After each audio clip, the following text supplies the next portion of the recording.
आज राहुल के गढ़ में गरजेंगे मोदी। बीजेपी के पीएम उम्मीदवार अमेठी में करेंगे चुनावी रैली। मोदी की रैली को लेकर बीजेपी ने की जमकर तैयारी। लाखों की भीड़ जुटाने का किया दावा। मोदी की रैली में मंच पर जुटेंगे बीजेपी के कई दिग्गज नेता। रैली में आडवाणी, सुषमा और अरुण जेटली के भी शामिल होने की चर्चा। यूपी बीजेपी अध्यक्ष लक्ष्मीकांत वाजपेयी ने किया दावा। अमेठी के इतिहास में होने वाली ये सबसे बड़ी रैली।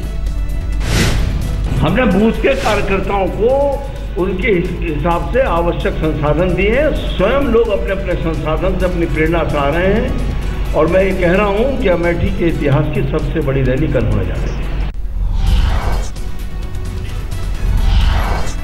रविवार को बहन प्रियंका के साथ अमेठी में राहुल का रोड शो। बोले, जब तक जिंदा हूं अमेठी का होकर रहूंगा।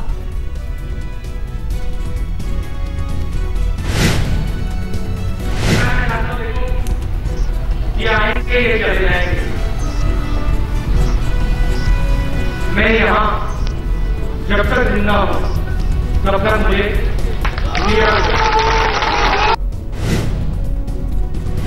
अमेठी में प्रचार के आखिरी दिन। आज प्रियंका करेंगी तूफानी प्रचार। भाई राहुल के लिए मांगेगी वोट। 8वें दौर के लिए 64 सीटों पर आज थम जाएगा चुनाव प्रचार।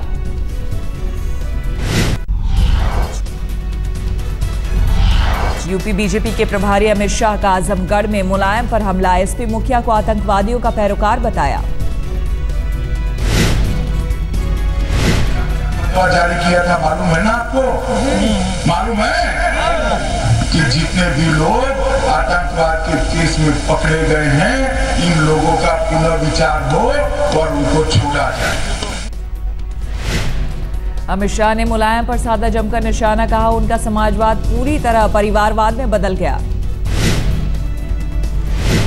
आज तक से खास बातचीत में बोले मुलायम। कहा, हमें अमित शाह जैसे लोगों से सर्टिफिकेट की जरूरत नहीं। अमित शाह क्या कह रहे हैं, अमित शाह क्या हैं, उनके बारे में बोलना ही उचित ही होगा। सारा देश जानता है। लेकिन विचित्र स्थिति है कि अमित शाह जैसे लोग चुनाव इंचार्ज पे भेजे जाएं। आयोग के निष्पक्ष चुनाव के दावों पर मोदी ने उठाए सवाल। कहा, यूपी में पोलिंग बूथों पर हो रही गुंडागर्दी। मुलायम ने आरोपों को बताया बेबुनियाद। वाराणसी पहुंचे विदेश मंत्री सलमान खुर्शीद ने मोदी की गब्बर सिंह से की तुलना। कहा, शहर में मोदी का पोस्टर देख शोले फिल्म का गब्बर याद आ गया। मुझे कल एक पोस्टर देखने को मिला वाराणसी में, आप लोग सब थे। उसमें लिखा था, पोस्टर में मोदी जी का चित्र था और लिखा था मोदी आने वाला है। मैं डर गया और मुझे गब्बर सिंह याद आ गया। बेनी प्रसाद वर्मा ने एक बार फिर कांग्रेस के बड़े नेता पर किया वार। कहा, चुनाव तक एयर कंडीशन कमरे में आराम करे जयराम रमेश। एयर कंडीशन में आराम करें, उनको जमीन का पता नहीं है। वो विदेश से पढ़ के आए हैं, तो दिल्ली में रहें, आराम करें तो अच्छा है। अमेठी के अलावा आज मोदी की यूपी में कई जगहों पर चुनावी सभाएं। 4 रैलियों को संबोधित करेंगे मोदी। सुबह 10:30 बजे अंबेडकर नगर में होंगे मोदी। अमेठी पहुंचने से पहले फैजाबाद, जौनपुर और कौशाम्बी में रैली। आज यूपी में 3 जगहों पर राहुल की चुनावी सभाएं। गोंडा में 2 रैलियां। गोंडा के बाद इलाहाबाद जाएंगे राहुल। दोपहर 3:30 बजे करेंगे चुनावी सभा। कांग्रेस अध्यक्ष सोनिया गांधी की आज बिहार में रैली। दोपहर 3 बजे मुजफ्फरपुर में चुनावी सभा।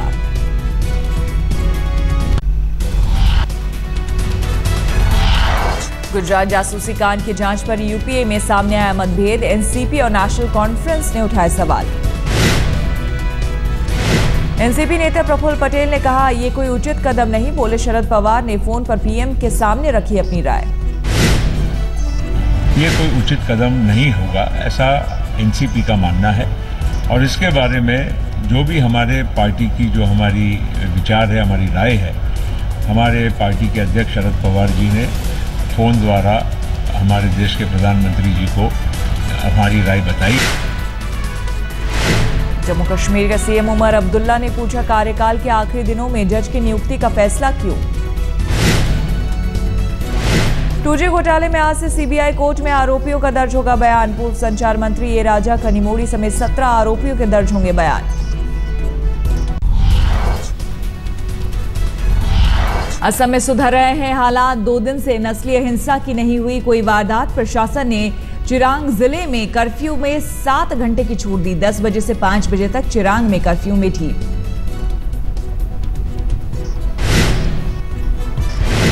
मोदी को असम हिंसा का जिम्मेदार ठहराने वाली कांग्रेस और नेशनल कॉन्फ्रेंस पर उद्धव ठाकरे ने साधा निशाना। शिवसेना ने मुखपत्र सामना में लिखा, पहले अपने खूनी पंजे को देखो। कश्मीर में हिंदुओं पर अत्याचार कर कांग्रेस ने कभी क्यों नहीं उठाई आवाज?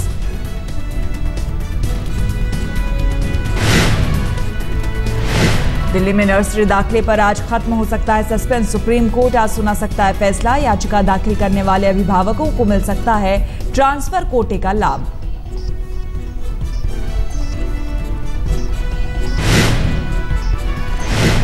दिल्ली के लोगों की बढ़ सकती है मुसीबतें। राजधानी में आज से ऑटो चालकों की हड़ताल। ऑटो यूनियन जीपीएस सिस्टम लगाए जाने का कर रहे हैं विरोध।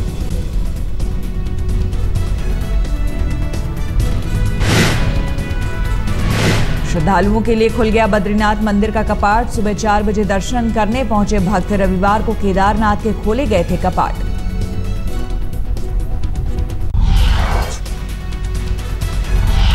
दिल्ली के जगतपुरी में रोड रेज का सनसनीखेज मामला। सेंट्रो कार में सवार लोगों ने मिनी बस के ड्राइवर को मारी गोली।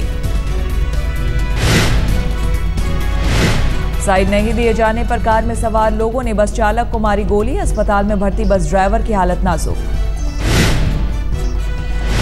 दिल्ली के रजौरी गार्डन में लेडी दारोगा की दबंगई। ओवरटेक करने पर एक शख्स की पिटाई। लेडी दारोगा की हरकत से नाराज लोगों ने किया जमकर हंगामा। भीड़ में मौजूद लोगों ने की पुलिस वालों की पिटाई। दिल्ली से सटे गाजियाबाद में खुदकुशी की 3 वारदातों से सनसनी। सिहानी गेट इलाके में 3 लोगों ने पंखे से लटक कर दी जान। आईपीएल में बेंगलोर के हैदराबाद के ऊपर धमाकेदार जीत। एबी डिविलियर्स ने खेली 89 रनों की नाबाद आतिशी पारी। हैदराबाद ने बेंगलोर के सामने रखा था 156 रन का लक्ष्य। 1 गेंद रहते बेंगलोर ने 4 विकेट से जीता मैच।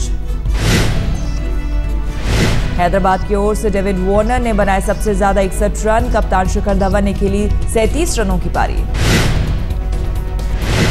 आईपीएल में आज राजस्थान रॉयल्स और कोलकाता नाइट राइडर्स में भिड़ंत। पिछले मुकाबले में जीत से राजस्थान का हौसला बुलंद। आईपीएल के दूसरे मुकाबले में दिल्ली डेयरडेविल्स का चेन्नई सुपर किंग्स से मुकाबला। रात 8 बजे कोटला में खेला जाएगा मैच।